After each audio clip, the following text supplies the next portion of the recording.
वट सावित्री का ये व्रत ज्येष्ठ मास की अमावस्या को किया जाता है।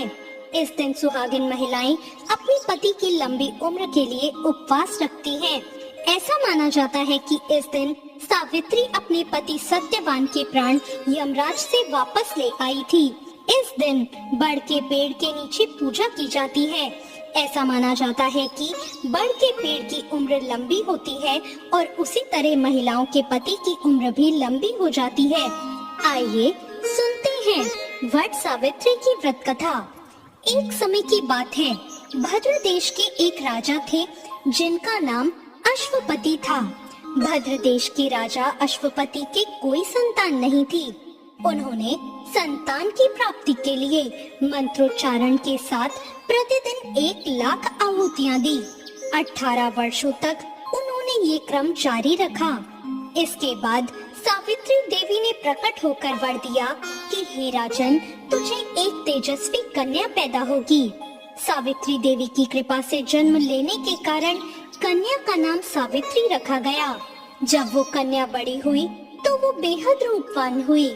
योग्य वर न मिलने की वजह से सावित्री के पिता बहुत दुखी थे। उन्होंने कन्या को स्वयं वर तलाशने भेजा। सावित्री तपोवन में भटकने लगी। वहाँ साल्व देश के राजा घुमसेन रहते थे, क्योंकि उनका राज्य किसी ने छीन लिया था। उनके पुत्र सत्यवान को देखकर सावित्री ने पति के रूप में उनका वरण कर लिया। ऋषि राज नारद को जब ये बात पता चली तो वो राजा अश्वपति के पास पहुँचे और उन्होंने कहा, हे राजन, ये आप क्या कर रहे हैं? सत्यवान बहुत गुणवान है, धर्मात्मा है और बलवान भी है, पर उनकी आयु तो बहुत छोटी है। वो अल्प आयु है। 1 वर्ष के बाद ही उनकी मृत्यु हो जाएगी। ऋषिराज नारद की बात सुनकर राजा अश्वपति घोर चिंता में डूब गए। सावित्री ने उनसे उनकी चिंता का कारण पूछा तो राजा ने कहा, पुत्री, तुमने जिस राजकुमार को अपने वर के रूप में चुना है वो अल्प आयु है। तुम किसी और को अपना जीवन साथी बना लो। इस पर सावित्री ने कहा, पिताजी, आर्य कन्याएं अपने पति का एक ही बार वरण करती हैं। राजा एक बार ही आज्ञा देता है और पंडित एक बार ही प्रतिज्ञा करते हैं और कन्यादान भी एक बार ही किया जाता है। सावित्री हट करने लगी और बोली, मैं सत्यवान से ही विवाह करूंगी। राजा अश्वपति ने सावित्री का विवाह सत्यवान से करा दिया। सावित्री अपने ससुराल पहुंचते ही सास ससुर की सेवा करने लगी। समय बीतने लगा। नारद मुनि ने सावित्री को पहले ही सत्यवान की मृत्यु के दिन के बारे में बता दिया था। वो दिन जैसे जैसे करीब आने लगा, सावित्री अधीर होने लगी। उन्होंने 3 दिन पहले से ही उपवास शुरू कर दिए। नारद मुनि द्वारा कथित निश्चित तिथि पर उन्होंने पितरों का पूजन किया। हर दिन की तरह सत्यवान उस दिन भी लकड़ी काटने जंगल चले गए और उनके साथ सावित्री भी गई। जंगल में पहुंचकर सत्यवान लकड़ी काटने के लिए एक पेड़ पर चढ़ गए। तभी उनके सिर में तेज दर्द होने लगा।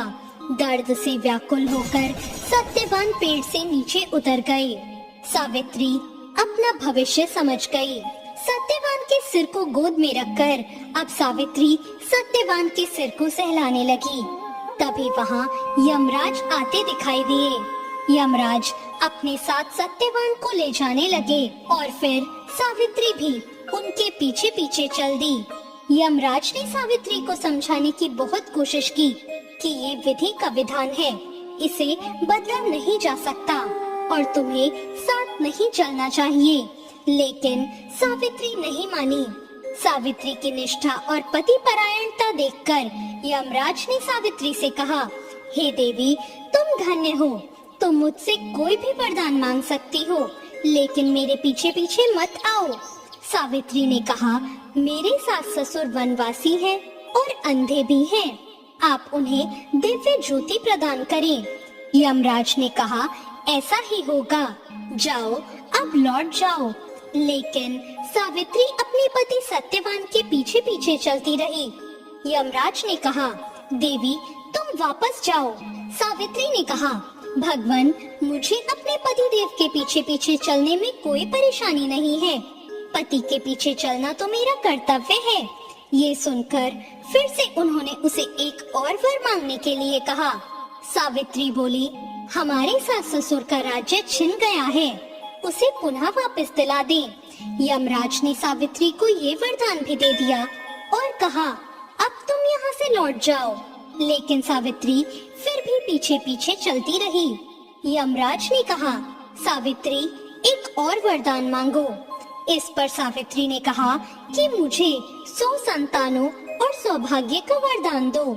यमराज ने इसका वरदान भी सावित्री को दे दिया और कहा, सावित्री अब यहाँ से जाओ। सावित्री ने यमराज से कहा, प्रभु मैं तो एक पतिव्रता पत्नी हूँ और मुझे पुत्रवती होने का आपने आशीर्वाद दिया है। ये सुनकर यमराज को सत्यवान के प्राण छोड़ने पड़े। यमराज जान गए कि पुत्र प्राप्ति का ये वरदान मांगकर सावित्री ने उन्हें फंसा लिया है। यमराज अंतर्ध्यान हो गए और सावित्री उसी वट वृक्ष के पास आ गई जहाँ उसके पति का मृत शरीर पड़ा था। सत्यवान अब जीवंत हो गए और दोनों खुशी खुशी अपने राज्य की ओर चल पड़े। दोनों जब घर पहुँचे तो उन्होंने देखा कि माता पिता की आंखें ठीक हो गई हैं। इस प्रकार सावित्री सत्यवान चिरकाल तक अपने राज्य का सुख भोगते रहे। अतः पतिव्रता सावित्री के अनुरूप ही प्रथम अपने सास ससुर का उचित पूजन करने के साथ ही अन्य विधियों को प्रारंभ करना चाहिए। वट सावित्री करने और इस कथा को सुनने से उपासक के वैवाहिक जीवन और जीवन साथी की आयु पर किसी प्रकार का कोई संकट आए तो वो टल जाता है।